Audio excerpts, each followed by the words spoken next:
Chapter number 7 which is about arrays के बारे में। अगेन पहले थोड़ी सी एग्जांपल के थ्रू यहाँ पे समझते हैं। सो हम चैप्टर 7 आपकी बुक का स्टार्ट करने लगे which is about arrays. First of all हम देखेंगे कि एरेस की ज़रूरत क्यों पड़ती है। लेट्स सपोज कि आपको कहा जाता है कि आपने अपने प्रोग्राम में 3 स्टूडेंट्स के नंबर एंटर करवाने किसी एक सब्जेक्ट के और उसकी लेट्स सपोज एवरेज कैलकुलेट करनी है। तो आप क्या करेंगे? You will declare 3 variables marks 1, marks 2 and marks 3 for the marks of 3 students. फिर इनमें इनपुट लेंगे, 3 दफ़ा प्रॉम्प्ट करेंगे या एक ही लाइन में प्रॉम्प्ट करके इनपुट लेंगे तीनों वेरिएबल्स के अंदर, और फिर उसका सम करेंगे, फिर उसकी एवरेज करेंगे और एट द एंड आप मार्क्स भी डिस्प्ले कर सकते हैं, साथ में उनकी एवरेज भी डिस्प्ले कर सकते हैं। मैक्सिमम फाइंड करना है, मिनिमम फाइंड करना है, जो भी लॉजिक इंप्लीमेंट करनी है वो आप इसमें से फाइंड आउट कर सकते हैं और इस तरह का काम हम पहले करते भी आए हैं। सो 3 स्टूडेंट्स के मार्क्स लेने हैं, आपने 3 वेरिएबल्स डिफाइन कर लिए। अगर आपको कहा जाता है कि 3 नहीं 5 स्टूडेंट्स के नंबर लेने हैं तो आपको यहाँ पे 5 वेरिएबल्स डिफाइन करने पड़ेंगे। 5 वेरिएबल्स के अंदर प्रॉम्प्ट करेंगे, यूज़र को इनपुट लेंगे, फिर उनका सम करेंगे, फिर उनकी एवरेज कैलकुलेट करेंगे और एट द एंड स्क्रीन पे सारा कुछ डिस्प्ले कर देंगे। लेट्स सपोज कि आपको कहा जाता है कि अब 5 भी स्टूडेंट्स नहीं हैं बल्कि स्टूडेंट्स की तादाद number of students are 50। Let's suppose अब 50 स्टूडेंट्स के नंबर एंटर करने हैं तो उसके लिए आपको इस तरह के 50 वेरिएबल्स डिफाइन करने पड़ेंगे। मैं यहाँ 5 वेरिएबल डिफाइन किए, तो इस तरह 50 वेरिएबल डिफाइन करने पड़ेंगे। उसके बाद उन 50 वेरिएबल में इनपुट लेने के लिए सीन की स्टेटमेंट्स लिखनी पड़ेंगी, फिर उनको आप सम करेंगे और फिर फाइनली उसकी एवरेज करेंगे। काम थोड़ा सा मुश्किल हो जाएगा, बहुत ज़्यादा मुश्किल तो नहीं होएगा, ज़्यादा टीडियस हो जाएगा, टाइम कंज्यूमिंग हो जाएगा कि आपको इस तरह के आप 50 वेरिएबल लिखने के लिए डिफाइन करने के लिए स्टेटमेंट लिखनी पड़ेगी। It will take time in typing. फिर उन 50 में इनपुट लेने के लिए स्टेटमेंट लिखनी पड़ेगी, it will also take more time. और फिर अगेन सम या एवरेज करने के लिए तो वो तो आप एक लाइन में भी 50 वेरिएबल्स का सम कर सकते हैं, काफ़ी लाइन बड़ी हो जाएगी लेकिन कर सकते हैं। तो 3 स्टूडेंट्स के लिए करना था, 5 के लिए करना है, 10 के लिए करना है, तो इट इज़ मैनेजेबल। लेकिन नंबर ऑफ स्टूडेंट्स अगर 50 हो जाएंगे तो काम काफ़ी टीडियस हो जाएगा, टाइम कंज्यूमिंग हो जाएगा, but still doable. Number of students बढ़ के हो जाते हैं लेट्स सपोज 300। आपको 300 स्टूडेंट्स के लिए ये मार्क्स एंटर करवाने हैं। तो now you will start to think कि नहीं ये काफ़ी मुश्किल हो गया, बहुत ज़्यादा टाइम लग रहा है वेरिएबल को डिफाइन करने में या फिर इनपुट लेने में। तो किसी भी हाई लेवल प्रोग्रामिंग लैंग्वेज में आपको इस तरह के काम करने की अगर ज़रूरत पड़ जाए, बहुत सारे वेरिएबल सेम टाइप के यूज़ करने हैं, हर एक के जो मार्क्स आपने इनपुट करने हैं वो इंटीजर ही हैं। तो एक टाइप के मल्टीपल वेरिएबल्स अगर आपको चाहिए तो इंस्टेड ऑफ के आप उतने वेरिएबल अलग-अलग डिक्लेयर करें, डिफाइन करें जिस तरह हम आज तक करते आए हैं, आप ये कर सकते हैं कि एरेज की मदद से एक एरे बना लें और साथ में इसका साइज स्पेसिफाई कर दें, जितने भी साइज़ की आप एरे बनाना चाहते हैं। So that's where arrays come in handy. यहाँ पे एरेज आप काम आएंगी एज अ प्रोग्रामर, बहुत काम आएंगी। और यही चीज़ उसने यहाँ पे चैप्टर 7 को अगर आप देखें तो 7.1 के शुरू में बताइए कि an array allows you to store and work with multiple values of the same data type. Same data type की मल्टीपल वैल्यूज़ को क्विकली एफिशिएंटली आप स्टोर करने के लिए अपने प्रोग्राम में या उनके साथ प्रोसेसिंग करने के लिए आप एरेज का इस्तेमाल करते हैं। तो let us firstly talk about the syntax कि अब आप सिंटेक्स क्या यूज़ करेंगे टू डिफाइन एन एरे। तो we are talking about defining an array. जिस तरह आप वेरिएबल डिफाइन करते हैं तो वेरिएबल कैसे डिफाइन करते हैं? You write the data type, let us write it here once again, data type space, you give the variable some name m let's suppose, या मार्क्स पूरा लिखना है and semicolon. This is the definition of a variable. तो if there are multiple variable तो comma separated same type के एक line में define किए जा सकते हैं जिस तरह हमने यहाँ पे किए ऊपर। तो this is how you define a variable of any data type. अब एरे डिफाइन करने के लिए आपको क्या करना है? Again you write the name of the data type which is int, you give a name to the array. Again नाम आप क्या देंगे एरे को? वही सारी नेमिंग कन्वेंशन हम यूज़ करेंगे जो कि हम पहले वेरिएबल्स को नेम करने के लिए यूज़ कर रहे थे या फंक्शन को नेम करने के लिए यूज़ कर रहे थे। इनके वेरिएबल का नाम, एरे का नाम भी उसी तरह ही स्मॉल केस के अंदर लिखेंगे। अगर ज़्यादा हैं वर्ड्स आपके एरे के नाम में तो अगेन कैमल केस नोटेशन के थ्रू आप उनको यूज़ कर सकते हैं। For example marks of PF, for example आप एरे का नाम रखना चाहते हैं तो इसके अंदर तमाम स्टूडेंट्स के पीएफ के मार्क्स सेव किए जाएंगे, प्रोग्रामिंग फंडामेंटल्स के कोर्स के मार्क्स सेव किए जाएंगे। सो लेट्स सपोज कि मैं मार्क्स ही नाम रखना चाहता हूँ। उसके बाद अब डिफरेंस आएगा, क्योंकि यहाँ तक तो वही है कि जिस तरह आप एक नॉर्मल इंटीजर वेरिएबल डिफाइन करते हैं, जिस तरह ऊपर डिफाइन किया m, इस तरह ही मार्क्स भी डिफाइन हो गया। लेकिन ये एक इंटीजर वेरिएबल है, अभी एरे बनानी है, ऐसे multiple variables of the same type बनाने हैं। तो वो कैसे बनाएंगे? इसके आगे मार्क्स के बाद आप स्क्वायर ब्रैकेट्स के अंदर आप एरे का साइज मेंशन करेंगे, कितने साइज की एरे आप बनाना चाहते हैं। आप 3 साइज की एरे बना सकते हैं, आप 5 साइज की एरे बना सकते हैं, आप 500 साइज की एरे बना सकते हैं। तो जो भी साइज है, लेट्स सपोज कि मैं 5 साइज की एरे बनाना चाहता हूँ। तो दिस स्टेटमेंट इज क्रिएटिंग और डिफाइनिंग एन एरे जिसका नाम मार्क्स है, जिसकी टाइप, जिसका नाम मार्क्स है, जिसकी टाइप इंटीजर है, यानी कि इस एरे में इंटीजर्स पड़े होंगे, और जिसके अंदर 5 इंटीजर स्टोर करने की कैपेसिटी है, 5 इंटीजर स्टोर करने की गुंजाइश है। तो this is the syntax for defining an array. अब एक इंटीजर मेमोरी में कितनी जगह लेता है? एक इंटीजर 4 बाइट्स लेता है। वैसे हर डेटा टाइप का साइज आपको मालूम है। शॉर्ट 2 बाइट का होता है, करैक्टर 1 बाइट का होता है, and so on, double 8 byte का होता है। ये एरे मेमोरी में कितनी जगह ले रही होगी?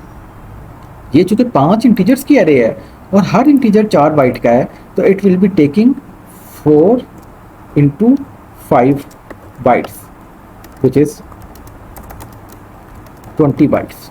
तो अगर ये इंटीजर m 4 बाइट लेता है तो ये 5 इंटीजर्स की एरे 5 into 4 20 बाइट्स ले रही हो। इस तरह अगर आप किसी और टाइप ऑफ एरे की बात करते हैं, डबल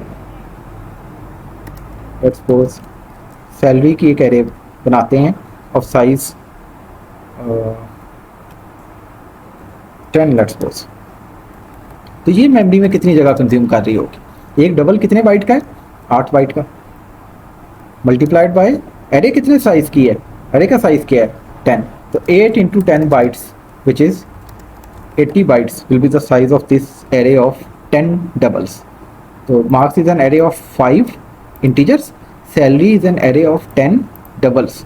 तो मार्क्स की एरे 20 बाइट्स ले रही होगी, मेमोरी में कंज्यूम कर रही होगी, और सैलरी की जो 10 डबल्स की एरे बनाई है ये 80 बाइट्स कंज्यूम कर रही होगी।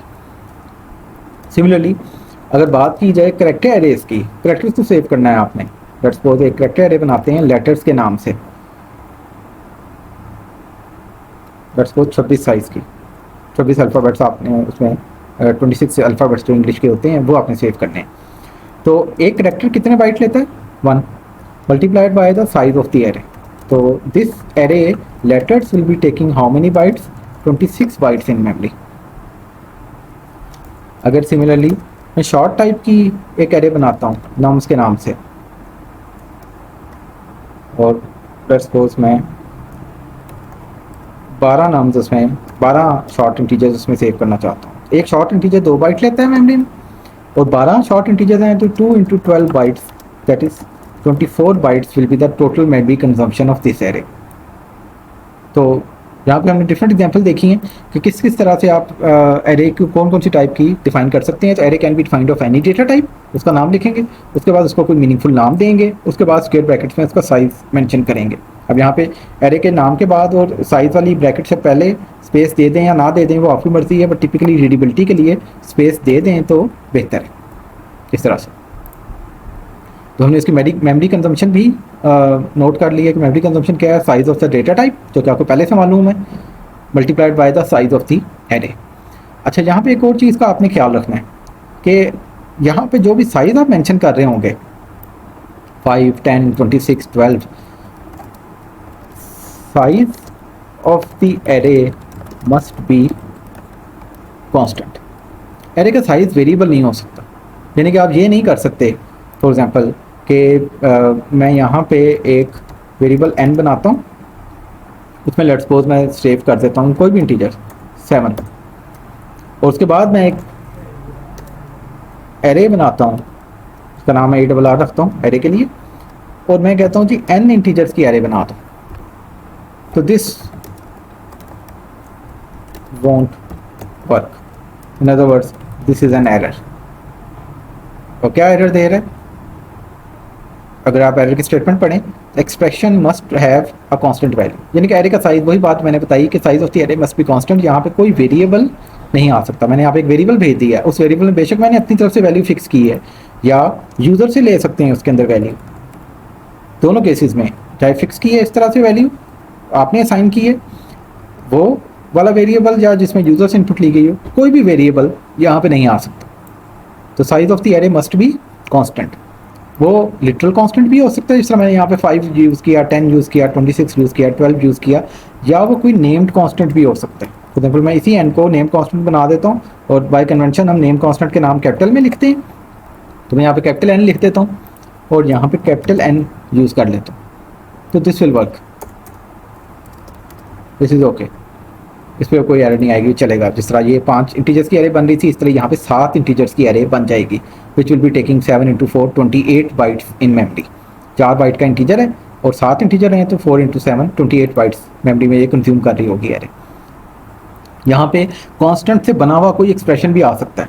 फॉर एग्जाम्पल आप यहाँ पे n + n भी लिख सकते हैं, ये 14 7 + 7 14 इंटीजर्स की एरे बना देगा, या आप यहाँ पे n + 5 भी लिख सकते हैं, तो 7 + 5 12 इंटीजर्स की एरे बना देगा। यहाँ पे 7 × 5 भी लिख सकते हैं, 35 इंटीजर्स की एरे बना देगा, and so on. So size of the array must be always be constant, इसका आपने ख्याल रखना है। यानी कि आप size of the array variable रखेंगे तो प्रोग्राम आपका नहीं चलेगा। This is a compile time error if you put the size of the array as a variable. यहाँ पे अब हमने उसे नेम कांस्टेंट कर दिया है तो इट इज़ फाइन, लेकिन अगर वेरिएबल करेंगे तो इट वॉन्ट वर्क। सो यही चीज़ अगर आप नोट करें, अब यहाँ पे उसने एक एरे बनाई है इंटीजर्स की, नाम रखा है डेज, और 6 उसका साइज़ है, तो कितनी मेमोरी इसमें कंज्यूम होगी? 4 बाइट का एक इंटीजर है मल्टीप्लाइड बाय 6, 24 बाइट्स की ये एरे बनेगी। और विजुलाइज हम कैसे करेंगे एक एरे को? इस तरह से एक 1D स्ट्रक्चर की सूरत में, जिसको आप टेबल भी कह सकते हैं, एक रो वाला टेबल है, एक टेबल की शक्ल में आप विजुलाइज कर सकते हैं। तो ये उसने इस एरे को विजुलाइज किया। हमने यहाँ पे जो एरे बनाई है मार्क्स की, इस वाली एरे की बात करते हैं, इसको अगर हम विजुलाइज करें, मार्क्स की एरे को अगर हम विजुलाइज करें, तो we can visualize it something like this. This is the marks array, जिसके अंदर 5 इंटीजर्स हैं। ये उसमें से पहला इंटीजर है, यहाँ पे पहला इंटीजर आएगा, यहाँ पे दूसरा इंटीजर, तीसरा, चौथा, और यहाँ पे 5वां इंटीजर। अच्छा, एरे के जितने भी एलिमेंट्स हैं उनकी काउंटिंग स्टार्ट होगी 0 से। तो पहले का एलिमेंट का इंडेक्स या लोकेशन, इंडेक्स भी कहते हैं, लोकेशन भी कहते हैं, 0 होगी, 1 नहीं होगी, यानी कि काउंटिंग हेयर स्टार्ट्स एट 0। तो अगर 6 साइज़ की एरे है तो उसके इंडेक्सेस 0 1 2 3 4 अप टू 5 होंगे। हमारी एरे, मार्क्स की एरे 5 साइज़ की है, 5 है उसका साइज़। तो हमारे जो एरे के इंडेक्सेस हैं they will be from 0 1 2 3 up to 4। तो ये है हमारी मार्क्स की एरे, जो कि हमने 5 साइज़ की बनाई है। तो इसके इंडिसेस इस तरह से हों, और each single box here is 1 integer, यानी कि ये एक जो बॉक्स है जिसको इंडेक्स 0 पे लिखा है, ये एक बॉक्स जिसको मैंने यहाँ पे हाईलाइट किया है, इज़ ऑफ 4 बाइट्स। तो 4 बाइट का ये बॉक्स है, 4 बाइट का ये बॉक्स है, एंड सो ऑन। जिस तरह हम एक इंटीजर को एक बॉक्स की सूरत में विजुलाइज करते हैं, इस तरह ये 5 इंटीजर हैं जिनके बॉक्सेस जुड़े हुए हैं। तो मेमोरी में ये सारे कंसेक्टिव होंगे, जिस तरह यहाँ पे विजुलाइज किया गया, मेमोरी में भी ऐसे ही पड़े होंगे। तो ये हर बॉक्स 4 बाइट का है, तो these are total 20 bytes consecutive इकट्ठी पड़ी होंगी मेमोरी के अंदर। और इन सब जगहों पे अभी क्या पड़ा होगा, जैसा आप कोई वेरिएबल डिक्लेयर करते हैं उसके अंदर कोई वैल्यू नहीं देते, तो उसके अंदर कोई जंक वैल्यू पड़ी होती है, गार्बेज वैल्यू पड़ी होती है। सिमिलरली यहाँ पे भी हर 5 में से हर इंडेक्स के ऊपर एक गार्बेज वैल्यू, एक रैंडम वैल्यू पड़ी होगी। इसको आप एक्सेस भी कर सकते हैं, अभी हम एक्सेस करेंगे भी। तो हर जगह पे एक गार्बेज वैल्यू पड़ी हुई है।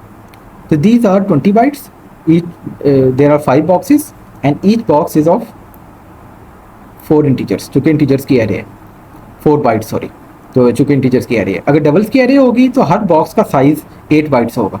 तो अगर मैं यहीं पे ये कह दूं कि डबल टाइप की एरे है तो 5 एरे का साइज़ 5 ही है, इंडिसेस उसके 0 से लेकर 4 तक ही हैं, लेकिन अब हर बॉक्स का साइज़ 4 की बजाय 8 बाइट हो जाएगा। तो 8 × 5 ये 40 बाइट्स की एरे बन जाएगी। तो अगर एड्रेस की भी बात कर लें यहाँ पे कि मेमोरी के अंदर जिस जगह पे ये वैल्यू पड़ी होगी, जिस जगह पे ये वाला बॉक्स पड़ा होगा, उसका कोई ना कोई एड्रेस होगा। 4 बाइट्स होंगी, हम एड्रेस की बात कर रहे हैं तो we are talking about the first byte. Let's suppose के उस पहली बाइट का एड्रेस जहाँ पे ये इस 4 बाइट्स में से पहली बाइट पड़ी हुई है, उस पहली बाइट का एड्रेस है लेट्स सपोज 1750।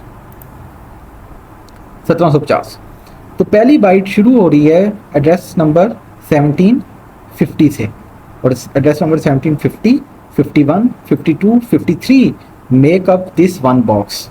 ये एक बॉक्स है लेकिन इसके अंदर 4 बाइट्स हैं। जिस तरह हम एक इंटीजर को विजुलाइज करते हैं एज अ बॉक्स, लेकिन उसके अंदर 4 बाइट्स होती हैं। तो यहाँ पे मैं उसके स्टार्टिंग एड्रेस को लिख रहा हूँ। अच्छा, अगर इसका स्टार्टिंग एड्रेस 1750 है तो अगले एलिमेंट का स्टार्टिंग एड्रेस क्या होगा? 1754, क्योंकि इसके अंदर ये इंटीजर्स की एरे है, इसके अंदर चूँकि 4 बाइट्स हैं तो 1750 से लेके 1753 तक, 1750 से 1753 तक पहला बॉक्स है। फिर 1754 से आगे 4 बाइट्स 1757 तक आपका दूसरा बॉक्स है, यानी कि ये आपके दूसरे एलिमेंट का एरे के दूसरे एलिमेंट का एड्रेस है। सिमिलरली तीसरे एलिमेंट का एड्रेस 1758 होगा, चौथे का 1762 होगा और इसका 1766 होगा। और can you tell me the address of the last byte? हमने कहा था ये 20 बाइट्स की एरे है, तो address of the last byte क्या होगा? Address of the last byte would B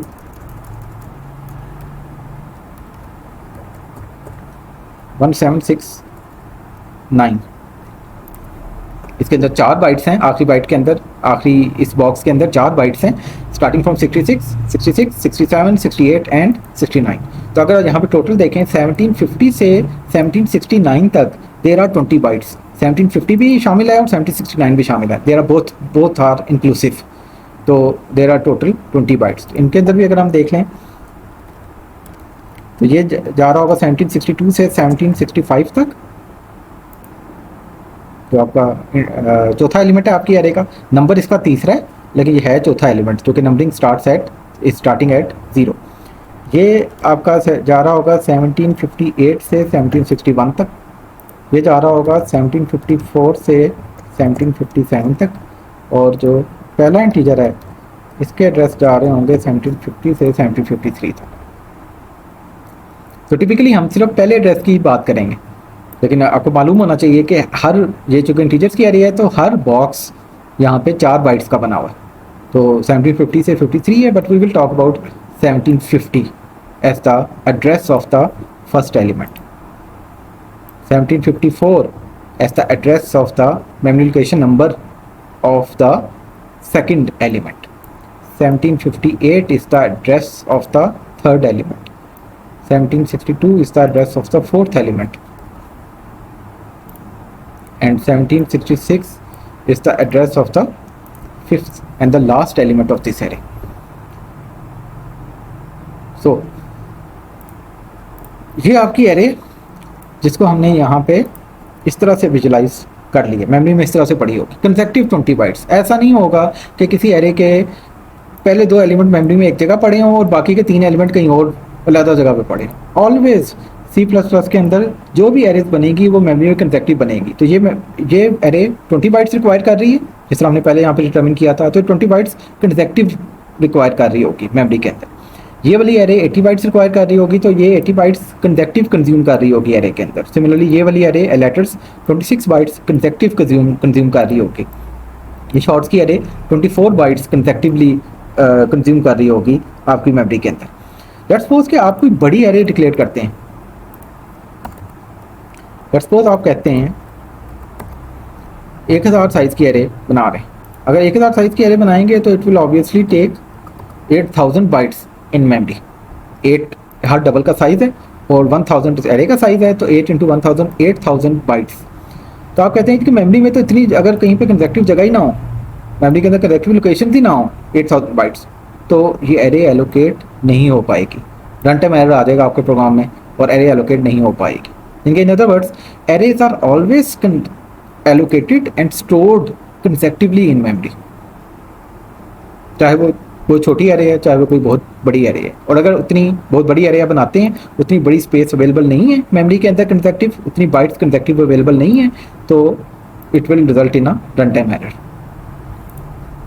तो ये तो होगी एरे की डेफिनेशन। अब मैंने एरे के एलिमेंट्स को एक्सेस करना है। ये एरे बनाई है, इसी की बात करते हैं। तो एरे के एलिमेंट्स को कैसे एक्सेस किया जाए? फॉर एग्जांपल मैं यहाँ पे सी आउट मार्क्स करता हूँ, तो अगर मार्क्स की एरे जिस तरह से मैंने डिफाइन की है, यहाँ पे मैंने उसे विजुलाइज किया है, तो अगर मैं सी आउट मार्क्स करता हूँ अपने पास मेन के अंदर, तो क्या डिस्प्ले होगा इस केस में? क्या मार्क्स की एरे के कंटेंट्स डिस्प्ले होंगे या कुछ और डिस्प्ले होगा? तो कंटेंट्स नहीं डिस्प्ले होंगे, यहाँ पे डिस्प्ले होगा starting address of the array. In C++, whenever you use the name of an array, marks एक एरे है जो कि मैंने ऊपर डिफाइन की है, जब इसका नाम इस्तेमाल करेंगे तो name of an array always means the starting address of the array, not the contents of the array. अभी हम बात करेंगे कि कंटेंट्स को कैसे एक्सेस करना है, बट पहले ज़रा इसकी बात कर लें। This is the starting address of the array and this is also called more commonly the base address of the array. तो एरे का नाम C++ के अंदर उसका स्टार्टिंग एड्रेस होता है, उसका बेस एड्रेस होता है। यानी कि अगर मैं अज्यूम कर रहा हूँ कि ये array starting from memory location number 1750 पड़ी हुई है, तो जब मैं मार्क्स को स्क्रीन पे डिस्प्ले करूँगा तो 1750 एक्चुअली स्क्रीन के ऊपर डिस्प्ले होगा, एरे जो कि इस एरे का बेस एड्रेस है, पहली लोकेशन की पहली बाइट का एड्रेस है। हमारी अजम्पशन हमने अज्यूम किया है कि वो 1750 है। तो इसको अगर चलाएँ तो you will see the base address of the array, ये आपको दिखाई दे रहा है। इसको अगर हैंडल कर लें ताकि क्लियर हो जाए कि कहाँ तक वो डिस्प्ले हो रहा है, ये वो डिस्प्ले हो रहा है। तो this is a big address. हमने तो वैसे ही अज्यूम किया था एक छोटा नंबर ताकि डिस्कशन आसानी से हो सके 1750, लेकिन जो भी उसका एड्रेस होगा वो स्क्रीन पे डिस्प्ले होगा। तो इस केस में इसका एड्रेस है 0016F8D4। आपके सिस्टम पे कोई और एड्रेस आ रहा होगा, तो जो भी मेमोरी के अंदर जिस भी जगह पे ये एरे स्टोर हुई है उसकी पहली बाइट का एड्रेस ये है। और जब आप देख सकते हैं कि दिस इज इन हेक्साडेसिमल, तो दीज आर हेक्साडेसिमल डिजिट्स। ये 0 भी हेक्साडेसिमल 0 है, ये वाला भी 1 6, फिर F 8 D और फिर 4।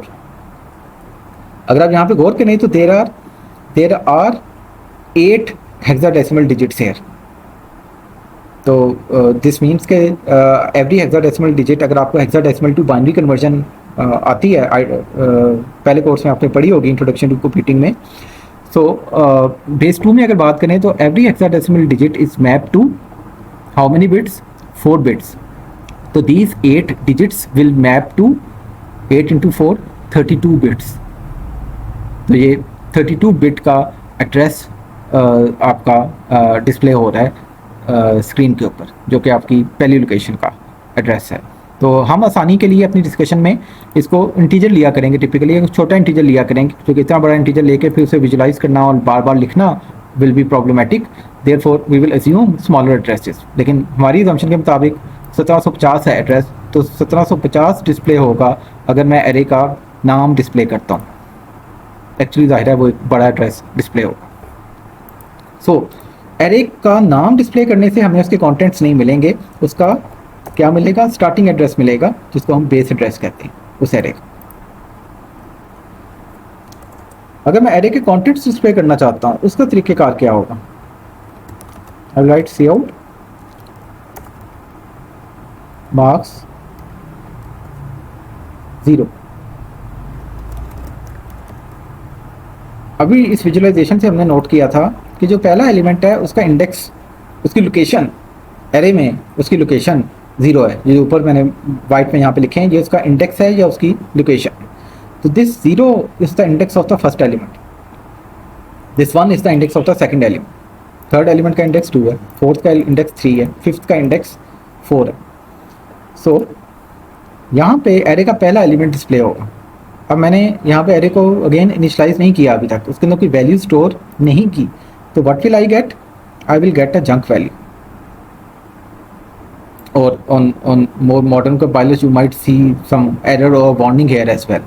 तो ये वैसे ही है कि मैं कोई वेरिएबल डिक्लेयर करता हूँ और उसको साथ ही डिस्प्ले कर लेता हूँ, तो जो बिहेवियर यहाँ पे नज़र आएगा वही बिहेवियर आपको यहाँ पे भी नज़र आएगा। तो कह रहे को मैंने कोई वैल्यू यहाँ पे इस लोकेशन पे स्टोर नहीं की, मैं यहाँ पे कोई वैल्यू स्टोर करना चाहता हूँ पहले। तो मार्क्स 0, मार्क्स का मतलब है एरे का address, base address of the array to be exact, and marks, this is called, this square brackets is called the subscript operator, this is called the subscript operator, जिसकी वजह से आप array के elements को access करते हैं। Subscript operator या इन्हें आप आम लफ्ज़ों में स्क्वायर ब्रैकेट्स भी कहते हैं, या इसे इंडेक्सिंग ऑपरेटर भी कहते हैं कि एरे को एक एलिमेंट को, एक इंडेक्स को एक्सेस करने के लिए यूज़ किया जा रहा है। तो it is called the subscript operator. तो सबस्क्रिप्ट ऑपरेटर को इस्तेमाल करते हुए मैं एरे के किसी भी एलिमेंट को एक्सेस कर सकता हूँ। पहले एलिमेंट को एक्सेस करना है तो 0 लिखूंगा, दूसरे एलिमेंट को एक्सेस करना है तो यहाँ पे 1 लिख दूंगा, तीसरे को करना है तो 2 लिख दूंगा, एंड सो ऑन। सो अभी जंक वैल्यू डिस्प्ले हो रही है। मैं एरे के एलिमेंट्स को कोई वैल्यू देना चाहता हूँ, वहाँ भी कोई वैल्यू सेव करना चाहता हूँ, तो मैं यही एक्सप्रेशन जिसको मैं सी आउट के अंदर यूज़ कर रहा हूँ उसी को किसी असाइनमेंट स्टेटमेंट के अंदर भी यूज़ कर सकता हूँ, लाइक दिस। जिस तरह मैं किसी इंटीजर वेरिएबल में कोई भी वैल्यू सेव करवानी हो तो कैसे करते हैं? m is equal to 4, m is equal to 45, anything. इसी तरह ही मैं यहाँ पे मार्क्स 0 को यूज़ कर सकता हूँ, this is for all practical purposes N integer, this is the first integer of this array of 5 integers. इसमें से पहला इंटीजर है तो इसको मैं ऐसे एक्सेस करूँगा, मार्क्स सबस्क्रिप्ट 0, इसको मैं क्विकली अब मार्क्स सब 0 कहा करूँगा। तो मार्क्स सब 0, तो मार्क्स सब 0 is the first element of the array. तो फर्स्ट एलिमेंट पे मैं कोई वैल्यू लिखवाना चाहता हूँ, लेट्स सपोज मैं यहाँ पे 11 लिखवा देता हूँ, 11 स्टोर कर दिया। तो विजुअली अगर इसको देखें तो मैं ये कह रहा हूँ कि मार्क्स के इंडेक्स 0 पे जाके 11 स्टोर कर दो। बाकी जगहों पे अभी भी जंक वैल्यूज़ पड़ी होंगी, सिर्फ मैं पहले इंडेक्स पे जाके 11 सेव कर देता हूँ। उसके बाद मैं मार्क्स 0 को एक्सेस करता हूँ, तो अब you will not see the junk value in the output, अब 11 नज़र आएगा। जो वैल्यू मैंने सेव की वही डिस्प्ले हुई, कोई और वैल्यू सेव करेंगे जाहिर है वो डिस्प्ले होगा। सिमिलरली मैं कहता हूँ दूसरे इंडेक्स पे भी कुछ स्टोर करवाओ, या लेट्स सपोज मैं कहता हूँ चौथे इंडेक्स पे कुछ सेव करवाओ। 5 साइज़ की एरे है, फोर्थ एलिमेंट आपने एक्सेस करना है। तो फोर्थ एलिमेंट का इंडेक्स क्या होगा? फोर्थ एलिमेंट का इंडेक्स होगा 3, क्योंकि पहले एलिमेंट का 0 है, क्योंकि 0 से स्टार्ट हो रहे हैं तो फोर्थ एलिमेंट के लिए इंडेक्स 3 मुझे यूज़ करना पड़ेगा, equal to some other value. Let's suppose मैं कहता हूँ 578, तो मार्क्स सब 3 के ऊपर मैंने 578 स्टोर करवा दिया। बिजली अगर यहाँ पे बात करें तो यहाँ पे मार्क्स सब 3 जो कि चौथा एलिमेंट है 578 सेव हो जाए। सिमिलरली बाकी जगहों पर भी कुछ सेव करवा देते हैं। मार्क्स सब 1 के ऊपर मैं सेव करवा देता हूँ, लेट्स सपोज -7,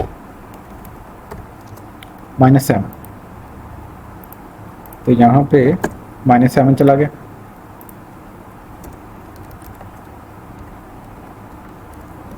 थर्ड इंडेक्स जिसका इंडेक्स नंबर 2 होगा, ये तीसरा एलिमेंट है मेरी एरे का, 5 साइज़ की एरे का, इसमें मैं स्टोर करवा देता हूँ लेट्स सपोज 88, और एक रह गया इंडेक्स 4 जो 5वां एलिमेंट है, आखिरी एलिमेंट है मेरी एरे का, इसके ऊपर मैं सेव करवा देता हूँ लेट्स सपोज 33।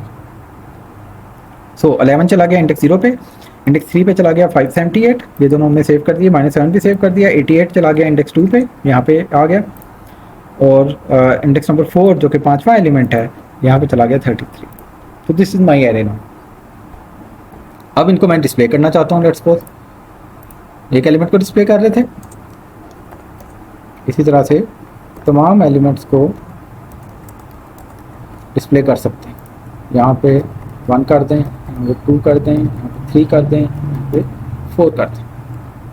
तो now you will see all the 5 elements of the array, 11, -7, 88, 578 and 33. So this is how you store elements into the array or display elements of the array.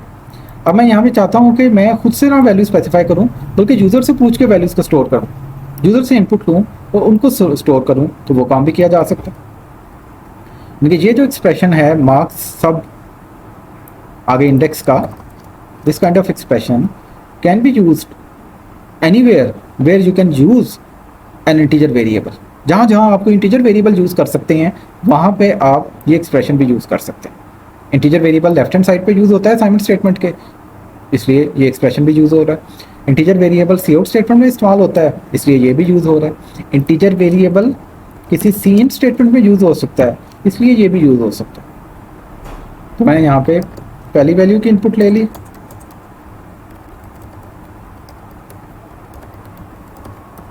Similarly बाकी 5 की भी, बाकी चारों की भी इनपुट ले ली, और मैं यहाँ पे यूज़र से प्रॉम्प्ट करके प्रॉम्प्ट लाइन भी डिस्प्ले कर देते हैं। यहाँ पे एंटर द मार्क्स, उसके बाद उन मार्क्स को डिस्प्ले कर देंगे। इसके शुरू में भी लेबल एक डिस्प्ले कर देते हैं।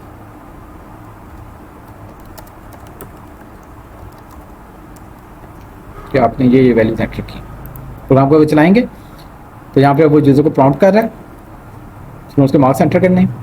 लेट्स सपोज मैं एक खास ऑर्डर में एंटर कर दो 10, 20, 30, 40, 50। तो 10 चला गया पहले इंडेक्स पे, इंडेक्स 0 पे, 20 चला गया एरे के दूसरे इंडेक्स पे, इंडेक्स 1 पे, इंडेक्स 2 पे, इंडेक्स 3 पे, इंडेक्स 4 पे 50 और सो ऑन। फिर मैंने उसको एक्सेस करके डिस्प्ले भी कर लिया।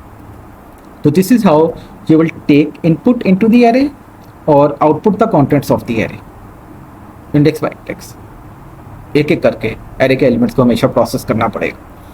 Now as some of you might be thinking, this will become very tedious very quickly. ये तो 5 साइज़ की एरे थी, वहाँ पे तो हम 5 लाइनें इस तरह लिखना अफोर्ड कर सकते हैं, फिर 5 लाइनें आउटपुट के लिए भी अफोर्ड कर सकते हैं। लेकिन यही एरे अगर बहुत बड़ी होगी, 50 साइज़ की होगी, 100 साइज़ की होगी, हज़ारों की साइज़ में होगी, तो तब इस तरह 500, 100 या 1000 लाइन लिखना काफ़ी मुश्किल होगा। और ये उतना ही मुश्किल या उतना ही टीडियस है जितना हमने शुरू में बात की थी कि आप उतने डिफरेंट वेरिएबल्स बना लें और उनको अलग-अलग एक्सेस कर लें, उतना ही मुश्किल हो जाएगा। तो एरेस का फ़ायदा तो कुछ ना हो। तो एरेस का अगर सही मायनों में फ़ायदा उठाना है तो आपको इसको भी जनरलाइज करना पड़ेगा। और कुछ लोगों के जहन में शायद बात आ भी गई होगी कि इसको जनरलाइज कैसे किया जा सकता है। लूप्स की मदद से किया जा सकता है। अब लूप यूज़ करते हुए ये वाला काम एक स्टेटमेंट के थ्रू, जिसको आप desired number of times repeat करवा लें, वो कर सकते हैं। यानी कि ये सारा काम, इसको मैं कमेंट आउट करने लगा।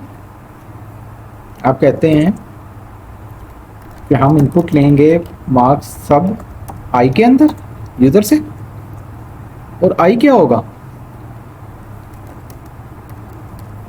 आई will be 0 to start with.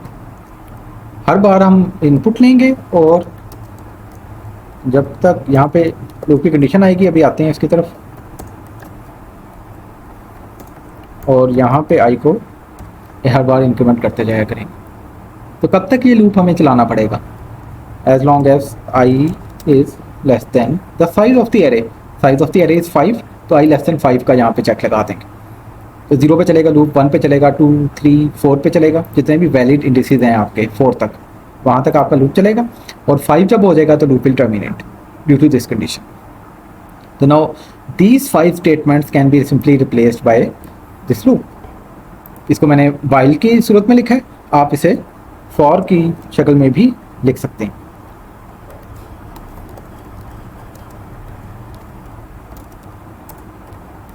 ज़्यादा कंसाइज हो जाएगा।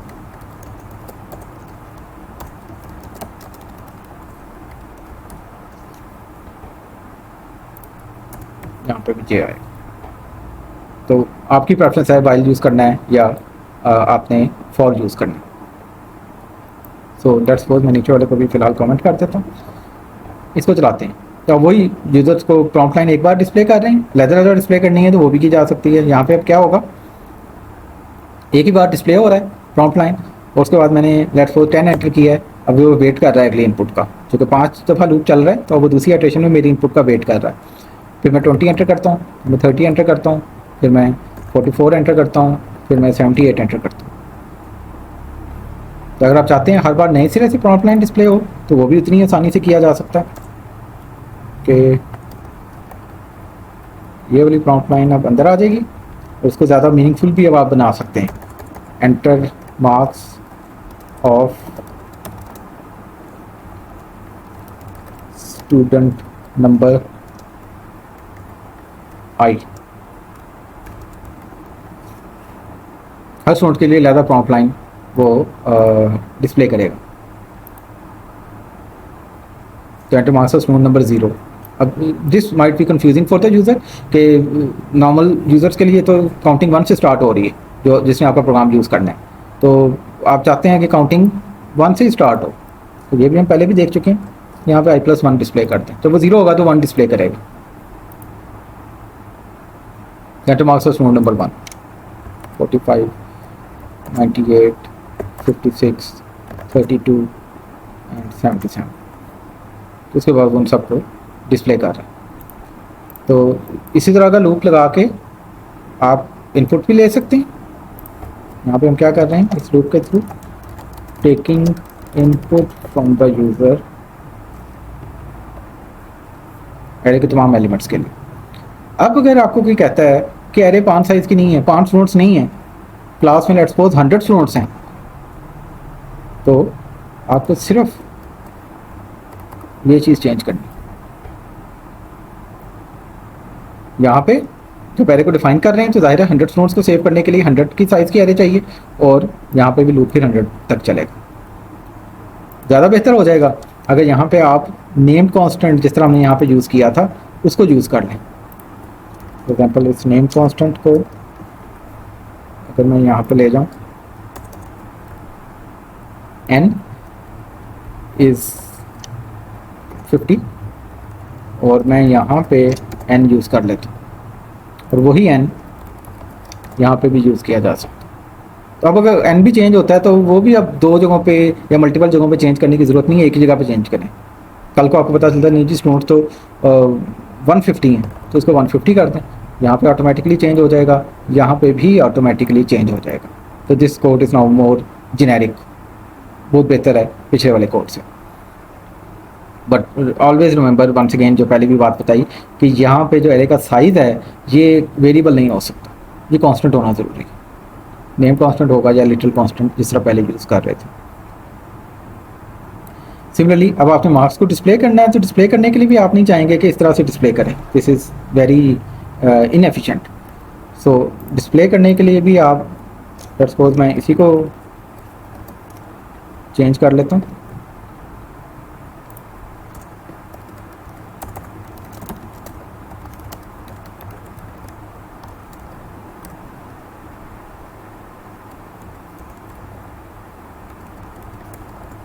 सी आउट कर दें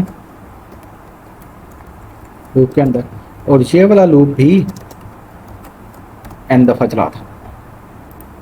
हर बार वो एक स्टूडेंट के मार्क्स को डिस्प्ले करेगा स्क्रीन के ऊपर, और स्पेस से सेपरेट करनी है, टैब से सेपरेट करनी है, न्यू लाइन से सेपरेट करनी है, वो आपकी मर्ज़ी। तो ये स्पेस से सेपरेट करके डिस्प्ले कर देगा। तो मार्क्स ऑफ एन की वाली 150 थी, काफ़ी देर लग जाएगी इतने स्टूडेंट्स के मार्क्स एंटर करने में, बट इस रिड्यूस इट टू 4। 4 स्टूडेंट्स के मार्क्स लेगा, 85 45 63 एंड 77 इनको डिस्प्ले कर देगा। तो this is how you will take input और output the contents of the array. Always remember कि चाहे इनपुट लेनी है यूज़र से एरे के एलिमेंट्स की from the user into an array, या डिस्प्ले करने, displaying the contents of an array, या उसमें कोई वैल्यूज असाइन करनी है। आप चाहते हैं कि शुरू में एक लूप लगा के मैं एरे के तमाम कंटेंट्स को इनिशियलाइज कर दूं 0 से, ताकि जंक वैल्यूज या गार्बेज वैल्यूज ना पड़ी, तो that can be done also through a loop marks sub I is equal to 0, या किसी और वैल्यू से इनिशियलाइज करना चाहते हैं तो वो भी इनिशियलाइज कर सकते हैं। तो इनपुट लेनी है यूज़र से एरे के अंदर, डिस्प्ले करने हैं कंटेंट्स एरे के, या initialize the contents of the array करने, तमाम एरे के अंदर एक ही वैल्यू स्टोर करनी है। या हम इसके साथ भी लिख सकते हैं कि टेकिंग इनपुट या storing values into an array. तो all of these tasks must be done element by element, इकट्ठे नहीं किए जा सकते, क्योंकि पूरी एरे में आप यकदम इनपुट नहीं ले सकते, आपको एलिमेंट बाय एलिमेंट इस तरह से इनपुट लेनी पड़ेगी। एलिमेंट बाय एलिमेंट उसको डिस्प्ले करना पड़ेगा, या एलिमेंट बाय एलिमेंट उसको अपनी मर्जी की वैल्यू से आप असाइन कर सकते हैं। तो all of these task in the case of an array must be done element by element. इसको एलिमेंट बाय एलिमेंट भी कहते हैं, इसको इंडेक्स बाय इंडेक्स भी कहते हैं। एक एक एलिमेंट को एक्सेस करके, लेकिन फ़ायदा ये है कि लूप के थ्रू कर सकते हैं। अगर आपके पास 5, 7, 10, 50 इतने डिफरेंट वेरिएबल्स हैं, वहाँ पे आप ये काम नहीं कर सकते, क्योंकि हर वेरिएबल का नाम डिफरेंट है, तो आप इसके लिए लूप नहीं लगा सकते कि लूप की पहली इटरेशन में इस वेरिएबल में इनपुट लो, लूप की दूसरी इटरेशन में इस वेरिएबल में इनपुट लो। सिंपल वेरिएबल के साथ जो मुमकिन नहीं है। अब एरे के केस में चूँकि एरे का नाम एक है, सिर्फ इंडेक्स आगे चेंज हो रहा है, तो इंडेक्स के ऊपर लूप लगा के, जिस तरह मैंने यहाँ पर लगाया, जिस तरह यहाँ पर लगाया, जिस तरह यहाँ पर लगाया, आप ये सारे काम कर सकते हैं एलिमेंट बाय एलिमेंट या index by index. So array की बेसिक डेफिनेशन, उसकी विजुअलाइजेशन मेमोरी में कैसे स्टोर हुई होती है।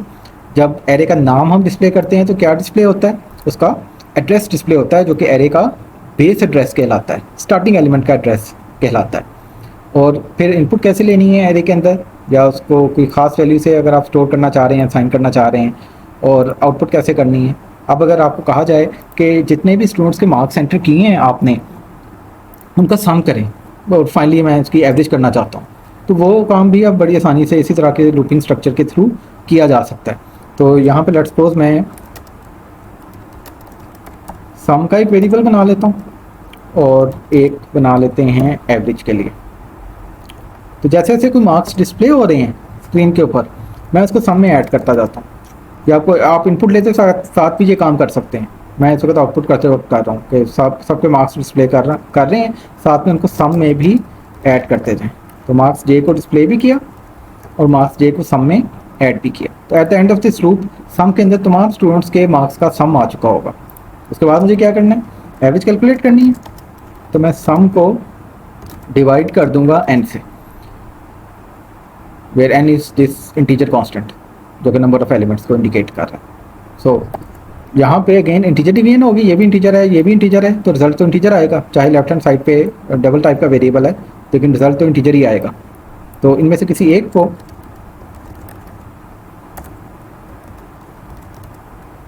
डबल में कास्ट कर देते हैं, जो हम पहले भी डिस्कस कर चुके हैं, ताकि एवरेज डबल में आ जाए, करेक्टली कंप्लीट एवरेज आ जाए। सो average marks are average।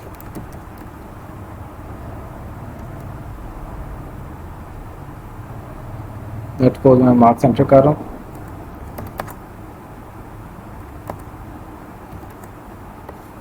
तो सारे मार्क्स डिस्प्ले किए, उसकी जो एवरेज बनती है इसका इसमें 55.5 बन रही है, वो उसमें डिस्प्ले करते हैं।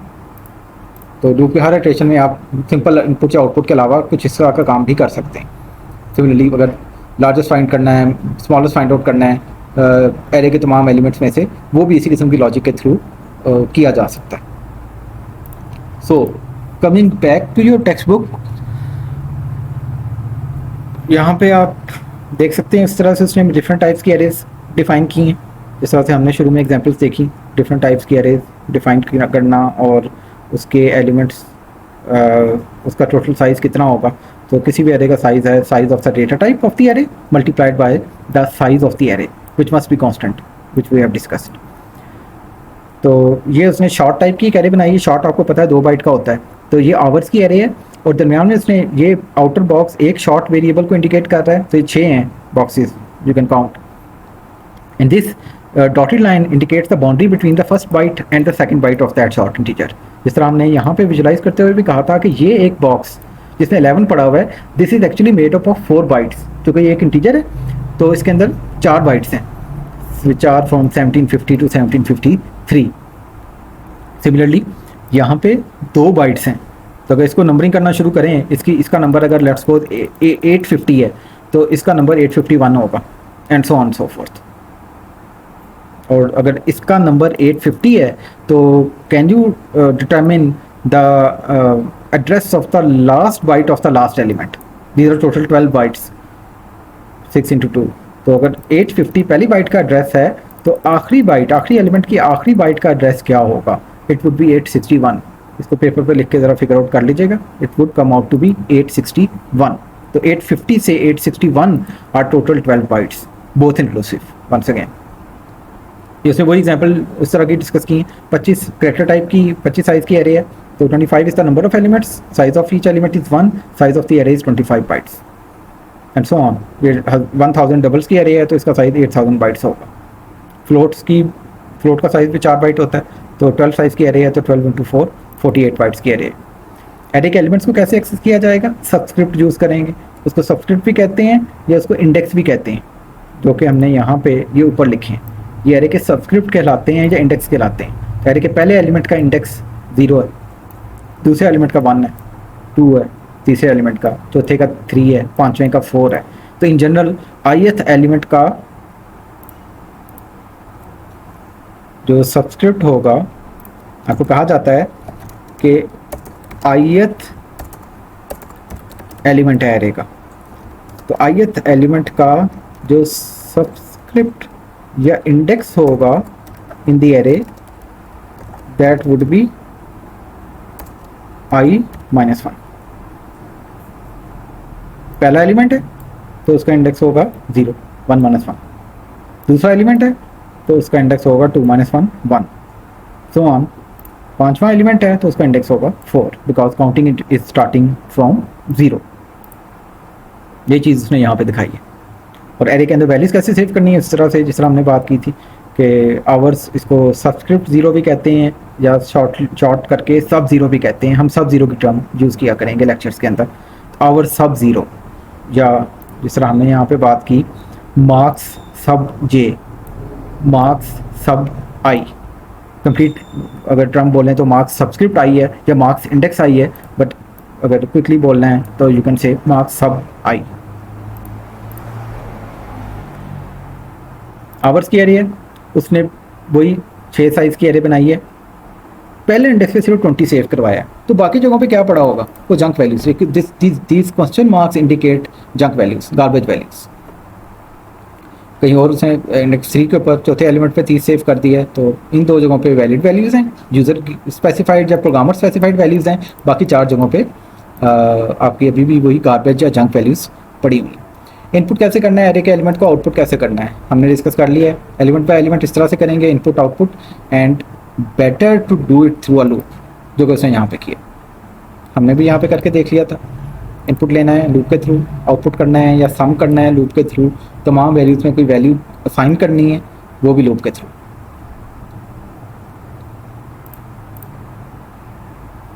अगेन फॉर लूप के थ्रू भी ये काम कर सकते हैं, हमने भी किया है। वाइल यूज़ कर लें, फॉर यूज़ कर लें, एक ही बात है। यहाँ पे अगेन वो आवर्स मुख्तलिफ एम्प्लॉयज़ के 6 एम्प्लॉयज़ के number of hours work store करने के लिए एक आवर्स की एरे बना रहा है। तो पहले वाला लूप में फॉर लूप के थ्रू उसने यूज़र से इनपुट लेके उसमें आवर्स सेव किए, वही वाली काउंट +1 वाली लॉजिक यूज़ कर रहा है कि 0 पे इंडेक्स 0 पे सेव करना है, तो यूज़र को वो 0 नहीं डिस्प्ले होगा बल्कि 1 डिस्प्ले होगा। और बाद में उनको डिस्प्ले कर रहे हैं। हमने भी इसी तरह की लॉजिक इंप्लीमेंट की है अपने प्रोग्राम में, हम डिस्प्ले भी कर रहे हैं, उसके बाद हमने उसका सम और एवरेज करके भी देख लिया। और अल्टरनेटिवली आप ये काम भी कर सकते हैं कि यहाँ पे आई 1 से स्टार्ट कर दें, तो यहाँ पे आ जाएगा less than equal to n। यहाँ पे फिर आई ही डिस्प्ले होगा, लेकिन इनपुट लेते वक्त मेक श्योर कि आप i-1 लिखें, बिकॉज इनिशली अब आई की वैल्यू 1 है, तो पहली वैल्यू फिर इंडेक्स 0 के ऊपर जानी चाहिए। दोनों में से जो मेथड आप यूज़ करना चाहें, टिपिकली वैसे ये वाला मेथड ही यूज़ किया जाता है, आल्दो के दोनों में कोई ख़ास फ़र्क नहीं है। ठीक है जी, तो वो इसी फॉर्म में हो गया जिस फॉर्म में हमने इसे शुरू में लिखा था। और एरे को पूरे का पूरा आप इनपुट इकट्ठा लेना चाहेंगे तो वो नहीं ले सकेंगे। जो चीज़ हमने यहाँ पे डिस्कस की कि इनपुट लेनी है, वैल्यू स्टोर करनी है, डिस्प्ले करने हैं, तो they must be done element by element और इंडेक्स बाय इंडेक्स। इकट्ठा नहीं ले सकते इनपुट। फॉर एग्जांपल आप कहें कि जी पांचों इंटीजर्स, पांचों सब्जेक्ट के मार्क्स या चारों सब्जेक्ट से मार्क्स हमने इनको 4 कर दिया हुआ यहाँ पे, आपने इनपुट करने हैं तो इकट्ठे इनपुट ले लें, तो दिस इज़ एन एरर और this is a compile time error. और अगर इकट्ठे डिस्प्ले करना चाहते हैं मार्क्स की एरे को, तो this is also an error, but this is not a compile time error. This will work, ये स्टेटमेंट काम करेगी, लेकिन क्या डिस्प्ले करेगी? ये एरे के कंटेंट्स को डिस्प्ले नहीं करेंगी। This is a logical error कि एरे के कंटेंट नहीं डिस्प्ले होंगे, only the base address of the array will be displayed. इसको हमने यहाँ पे डिस्प्ले करके देखा भी था। यहाँ पे स्टार्टिंग एड्रेस या base address of the array display होगा। जब प्रोग्राम को आप चलाते हैं तो इसको कमेंट आउट करते हैं, तो वो बेस एड्रेस डिस्प्ले भी हो रहा है। सो एरे के एलिमेंट्स को अगर आउटपुट करना है या इनपुट करना है, प्रोसेस करना है इन जनरल, तो those operations must be performed element by element and in general they will be performed through a loop, इस तरह का while loop या इस तरह का for loop।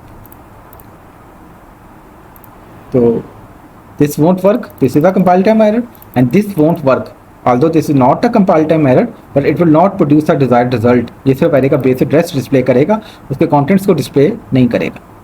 ठीक है जी। अच्छा, अब आते हैं एरे इनिशियलाइजेशन की तरफ। हमने बात की थी कि एरे को जब आप इस तरह डिफाइन करते हैं, इनिशियलाइज नहीं किया, तो एरे के हर एलिमेंट में जंक वैल्यूज़ पड़ी हुई हैं, गार्बेज पड़ा हुआ है। यहाँ पे मैं दोबारा से इसका साइज 5 कर देता हूँ, तो 20 बाइट्स की एरे बनी। हमने यहाँ पे वैल्यूज़ असाइन तो कर दी, दिस इज़ असाइनमेंट या assigning values to all elements of the array. Array के तमाम एलिमेंट्स को वैल्यूज असाइन कर रहे हैं, अपनी मर्जी की कोई वैल्यू 0 या कोई और वैल्यू भी असाइन कर सकते हैं। सो इनिशियलाइजेशन इज डिफरेंट। असाइनमेंट तो आप कभी भी कर सकते हैं किसी भी वेरिएबल में, जिस तरह हमने यहाँ पे वेरिएबल की शक्ल में बात की थी, लेकिन इनिशियलाइजेशन करने का किसी भी वेरिएबल का आपके पास सिर्फ एक मौका होता है। वहाँ पे कर सकते हैं आप इनिशियलाइजेशन जिस लाइन में आप वेरिएबल को डिफाइन कर रहे हैं। तो this is initialization, this is not initialization, this is assignment. पहले भी हम बात कर चुके हैं इस डिफरेंस की। Initialization can be done only once in the variable's lifetime. जब वेरिएबल को डिफाइन कर रहे हैं वहीं पे कर सकते हैं। Assignment can be done any time you like, जहाँ पे भी आप चाहें। सिमिलरली वी वांट कि इस एरे को भी इनिशियलाइज करें। यहाँ पे हम असाइन कर रहे हैं, इसको इनिशियलाइज करना चाहते हैं विद अ गिवन वैल्यू 0 से, लेट्स सपोज इनिशियलाइज करना चाहते हैं, तो वो कैसे करेंगे? उसके लिए भी इनिशियलाइजेशन का सिंटैक्स लैंग्वेज आपको प्रोवाइड करती है। यहाँ पे इक्वल टू लिखेंगे, उस तरह ये एरे की वही डिक्लेरेशन है। तो सेमीकोलन से पहले आपने इक्वल टू लिखा और इक्वल टू के बाद आपने कर्ली ब्रेसेस के अंदर इनिशियलाइजेशन लिस्ट प्रोवाइड की। This is the initialization list for the array. और यहाँ पे चूंकि एरे 5 साइज की है, यहाँ पे आप 5 वैल्यूज स्पेसिफाई कर सकते हैं, कोई भी वैल्यूज जिनसे आप इनको एरे को इनिशियलाइज करवाना चाह रहे हैं। मैं लेट्स सपोज करता हूँ 10, 20, 30, 40 and 50। So as you can imagine कि क्या होगा, जो 5 साइज की array 10 will go into the first index, index 0 पे चला जाएगा, 20 इंडेक्स 1 पे चला जाएगा, 30 इंडेक्स 2 पे चला जाएगा, 30 इंडेक्स 2 पे चला जाएगा, 43 पे, और 50 इंडेक्स 4 पे चला जाएगा। तो as a result of this statement अगर हमारी ये एरे है तो यहाँ पे 10, 20, 30, 40 और यहाँ पे 50 आ जाएगा। तो this is array initialization. Here we are defining an array and initializing an array. So that's how you initialize an array. और वही उतनी ही वैल्यूज यहाँ पे हम दे रहे हैं जितना array का साइज है। अगर उससे ज़्यादा वैल्यूज देंगे this will result in an error, देखिएगा जहाँ पे एरे तो 5 साइज की है, आप 5 से ज़्यादा वैल्यूज़ नहीं दे सकते। तो this is a compile time error, you can not specify more values than the size of the array. However if you specify less values, 5 size की एरे और आप let's suppose 3 initialization values provide करते हैं 10, 20, 30, तो अब क्या होगा? Now something interesting will happen. पहले इंडेक्स पे तो 10 ही जाएगा, इंडेक्स 0 पे 10 जाएगा, इंडेक्स 1 पे 20 जाएगा, इंडेक्स 2 पे 30 जाएगा, और लास्ट 2 इंडिसेस पे जंक नहीं होगा। लास्ट 2 इंडिसेस पे डिफ़ॉल्ट वैल्यू चली जाएगी विच इज़ 0। तो लास्ट 2 इंडिसेस अनइनिशियलाइज नहीं रहेंगे, वहाँ पे जंक नहीं रहेगा। ये इंपॉर्टेंट पॉइंट नोट करने वाला है। फॉर एग्जाम्पल यहाँ पे मैं इसके साथ ही इसको डिस्प्ले भी कर देता हूँ, दोबारा से लिख लेते हैं।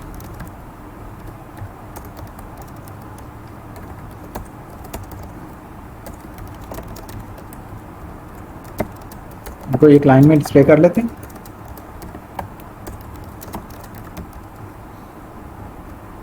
तो प्रोग्राम चलते साथ ही एरे के कंटेंट्स डिस्प्ले होंगे। फिर मुझसे वो इनपुट मांग रहा है, तो 10, 20, 30 और लास्ट 2 इंडिसेस पे आप देख सकते हैं जंक नहीं है, गार्बेज वैल्यू नहीं है, बल्कि 0 है। तो लॉजिक क्या है यहाँ पे इनिशियलाइजेशन की, कि अगर आप उतनी ही वैल्यू स्पेसिफाई करते हैं जितनी एरे का साइज है तब तो देयर इज़ नो इशू। अगर ज़्यादा स्पेसिफाई करते हैं compiler will give an error. अगर कम स्पेसिफाई करते हैं तो पहली जितनी वैल्यू स्पेसिफाई की हैं उतनी वो यूज़ कर लेगा।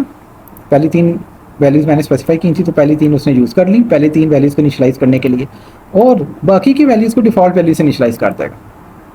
तो if you have a large array 50 size array and you initialize only the first 3 values, तो rest of the 47 values will be initialized to the default value which is 0, जैसा कि आप यहाँ पे देख सकते हैं इसके आउटपुट। सो ये फ्लेक्सिबिलिटी एक आपको लैंग्वेज की तरफ से प्रोवाइड की जा रही है, इसका आप यूज़ कर सकते हैं। What will happen if I initialize like this? 5 size की एरे और मैंने यहाँ पे इनिशियलाइजर लिस्ट के अंदर, this is called the initializer list, member initialization list भी कहते हैं, इनिशियलाइजर लिस्ट भी कहते हैं। 0 स्पेसिफाई किया है, सिर्फ एक वैल्यू। तो going by the same logic जो मैंने अभी बताई, 0 will go to the first index. तो given value 0 will go to the first index. अब बाकी कोई इनिशियल वैल्यूज नहीं है, तो बाकी की जगहों पे वो 0 खुद से सेव कर देगा। All the array will B default value 0 चली जाएगी बाकी 4 इंडिसेस पे, और ये 0 तो मैंने स्पेसिफाई किया था। तो all the array will be initialize to 0। और इसको डिस्प्ले करके भी देख लेते हैं, you will see the same in the output. 5 zeros यहाँ पे डिस्प्ले हो रहे हैं। नाउ कैन यू गेस अब क्या जाएगा एरे के अंदर? क्या सब जगहों पे 11 चला जाएगा? नो।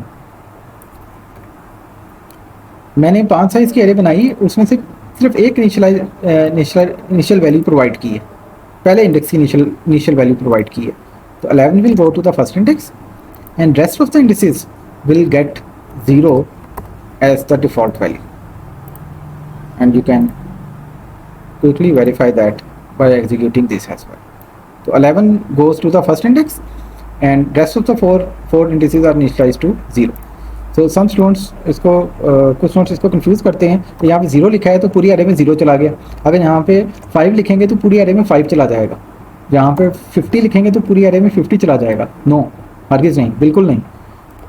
अगर यहाँ पे 0 लिख रहे हैं तो पहले इंडेक्स पे तो 0 इसलिए किया क्योंकि मैंने कहा, क्योंकि प्रोग्रामर ने यहाँ पे लिखा 0, और बाकी 4 इंडिसेस पे 0 इसलिए गया क्योंकि डिफ़ॉल्ट वैल्यू 0। तो if I change this value, मैं इसको कर देता हूँ 15, तो 15 will go into the first index because the programmer है स्पेसिफाइड सो, एंड सिंस बाकी 4 की इनिशियल वैल्यूज इसने नहीं दी हैं तो बाकी 4 इंडिसेस पे डिफ़ॉल्ट वैल्यू 0 चली जाएगी। तो इसको आप खुद से भी टेस्ट कर सकते हैं, तो इसी एग्जांपल्स करके। तो डिफ़ॉल्ट वैल्यू 0 चली जाएगी in the case of N integer. Similarly short भी है तभी 0 जाएगी, डबल और फ्लोट के केस में 0.0 जाएगी which is stored as 0 and displayed as 0। Character है तो उसमें 0 जाएगा और एज डिफ़ॉल्ट वैल्यू, और 0 is the ASCII code for the null character and so on. तमाम डेटा टाइप्स के लिए ऐसा ही बिहेवियर आपको नज़र आएगा। तो ये इनिशियलाइजेशन का सिंटैक्स उसने वही लिखा है। ये मंथ्स एक कांस्टेंट डिफाइन कर रहा है 12, फिर डेज की एक एरे बना रहा है नंबर ऑफ मंथ्स को सेव करने के लिए।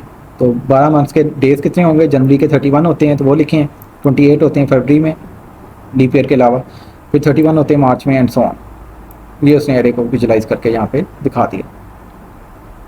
यहाँ पे वही उसने एग्जीक्यूट किया है, प्रोग्राम की शक्ल में लिखा है, उसको चला के दिखा दिया। Really simple. Again initialization list एक लाइन में भी लिखी जा सकती है जिस तरह हमने लिखी, या it can be split across multiple lines. तो कॉमा के बाद आप उसे स्प्लिट कर सकते हैं और it can go to multiple lines. This will be helpful if there are many values जो कि अगेन स्क्रीन की विड्थ को एक्सीड कर रही हैं, तो आप उसको एंटर करके अगली लाइनों पर भी लेके जा सकते हैं। अगर 5 ही वैल्यूज़ हैं तो टिपिकली उसको एक लाइन में ही लिखा जाता है, आल्दो कि इस तरह लिख सकते हैं जिस तरह उसने यहाँ पे लिखा। स्ट्रिंग्स की एरे अगर बनाएं, इस तरह इंटीजर्स की एरे बन सकती है, डबल्स की एरे बन सकती है, इस तरह स्ट्रिंग्स की एरे भी बन सकती है। तो यहाँ पे उसने 9 स्ट्रिंग्स की एक एरे बनाई है और उसको इनिशियलाइज कर रहा है with the names of the 9 planets, जो सोलर सिस्टम के 9 प्लैनेट्स हैं उससे इनिशियलाइज कर रहा है। तो again you can see the output and go through this program. इसकी वेरिएशन भी उससे ट्राई कीजिएगा। यहाँ पे उसने कैरेक्टर्स की एरे बनाई है लेटर्स के नाम से, पहले 10 कैपिटल अल्फ़ाबेट्स उसमें सेव किए हैं और उसके बाद उन 10 अल्फ़ाबेट्स और उनके आस्की कोड्स को एक टैबुलर फॉर्म में डिस्प्ले कर रहा है। इस तरह का काम आपने भी किया होगा पहले। तो यहाँ पे एरे की मदद से अब ये काम कर रहा है। तो you can do this for all alphabets. यहाँ पे 26 साइज़ की एरे बना लें, 26 के 26 अल्फ़ाबेट्स इसमें सेव करें, और कैपिटल भी इस तरह स्मॉल के लिए भी कर सकते हैं, उनके आस्की कोड्स प्रिंट करें इस तरह से। So now moving forward, partial array initialization, इसको हमने डिस्कस कर लिया यहाँ पे कि एरे के अंदर अगर आप 5 साइज़ की एरे है, यहाँ पे सिर्फ एक वैल्यूज़ दे रहे हैं, एक वैल्यू इनिशियल लिस्ट के अंदर प्रोवाइड कर रहे हैं, इनिशियलाइजर लिस्ट के अंदर प्रोवाइड कर रहे हैं, 2 वैल्यूज़ कर रहे हैं लेट्स सपोज। तो पहली 2 वैल्यूज़ 15, 20 हो जाएंगी और बाकी 3 जगहों पे, बाकी 3 इंडिसेस पे डिफ़ॉल्ट वैल्यू 0 चली जाएगी। यही चीज़ यहाँ पे उसने दिखाई है। अगेन इस आउटपुट को भी देख लीजिएगा। And this kind of initialization is not allowed, कि वो दरमियान में से आप एलिमेंट स्किप नहीं कर सकते कि पहले 2 की इनिशियल वैल्यू प्रोवाइड करती हैं, तीसरी की नहीं प्रोवाइड की, फिर चौथी की कर रहे हैं। नो, वो कंसेक्टिव भी होंगे। इनके अगर एक बड़ी एरे है तो उसके शुरू के जितने एलिमेंट आप इनिशियलाइज करना चाहते हैं वो यहाँ पे स्पेसिफाई करते हैं। पिक एंड चूज़ नहीं हो सकता इसके अंदर, और फिर आखिर में जितने होंगे वो तमाम डिफ़ॉल्ट वैल्यू ले लेंगे। तो दिस स्टेटमेंट वोंट वर्क। एक और काम जो यहाँ पे उसने इलस्ट्रेट किया है, जो किया जा सकता है, वो इम्प्लिसिट एरे साइजिंग है। इम्प्लिसिट एरे साइजिंग का क्या मतलब है, यहाँ पे एक और एरे बनाते हैं इंटीजर्स की लेट्स सपोज, और मैं डिक्लेयर करते वक्त, डिफाइन करते वक्त इसका साइज स्पेसिफाई नहीं कर रहा। तो नाउ अगर आप एरे को इस तरह ही छोड़ देंगे तो this will B an error, because compiler को पता नहीं चल रहा कि कितनी मेमोरी एलोकेट करनी है। डेटा टाइप तो आपने लिख दी, लेकिन कितनी साइज़ की एरे है वो आपने नहीं लिखी। तो compiler has no way to decide कि ये एरे कितने बाइट्स की बनेगी। ज़ाहिर है कंपाइलर को साइज़ भी पता होना चाहिए एरे का, और टाइप भी पता होनी चाहिए। साइज़ आप नहीं बता रहे तो this is a compile time error.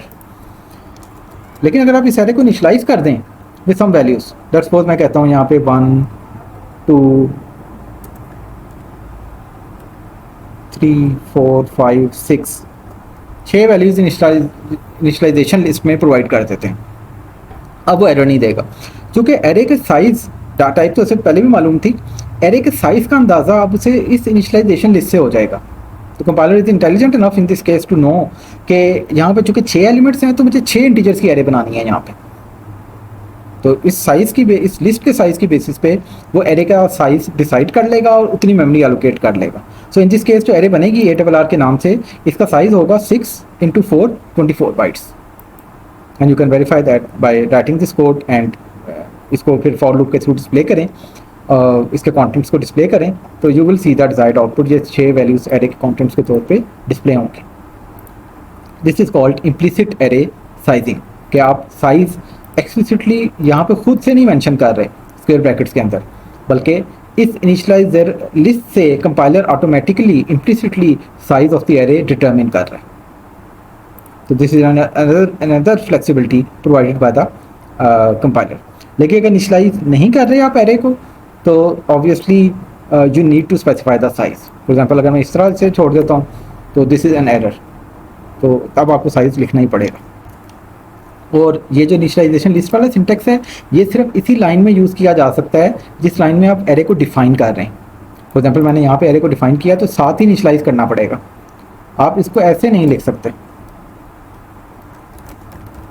कि इसको डिफाइन करें और अगली लाइन में कहें कि अब इसे इनिशियलाइज कर दो, तो दिस वोंट वर्क।